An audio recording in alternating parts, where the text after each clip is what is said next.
আমি এখন আছি মেট্রো স্টেশনে। আসলে আমাদের বাংলাদেশে হচ্ছে মেট্রো আছে, আর এখন চায়নাতেও মেট্রো আছে।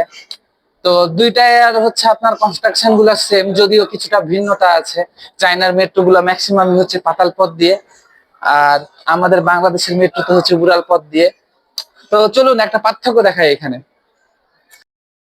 আমরা যখন হচ্ছে বাংলাদেশের মেট্রোতে ভ্রমণ করি, তখন যে লম্বা বিশাল লাইন দেখা যায়, আপনি যদি চায়নাতে আসেন তাহলে কিন্তু এই লাইন দেখতে পাবেন না।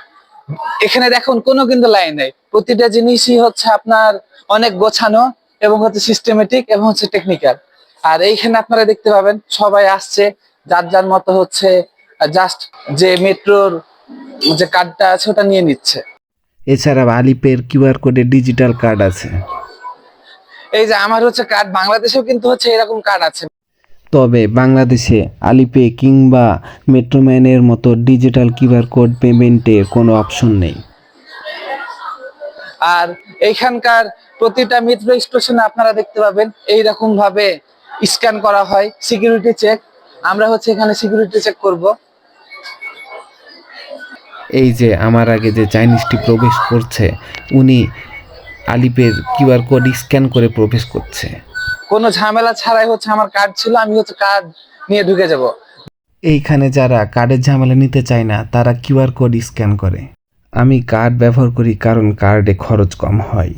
যেহেতু বাংলাদেশে কিউআর কোডের কোনো অপশন নাই, তাই টাকা দিয়ে টিকিট কাটার জন্য অনেক লম্বা লাইনে দাঁড়িয়ে থাকা লাগে আমাদের।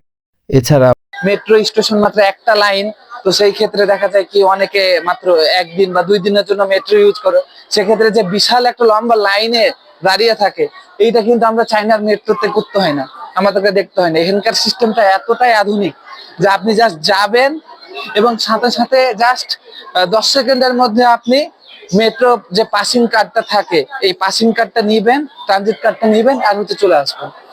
আমি মনে করি যে বাংলাদেশের মেট্রোর এই সিস্টেম গুলা আরো বেশি উন্নত করা উচিত, এটাই চাওয়া।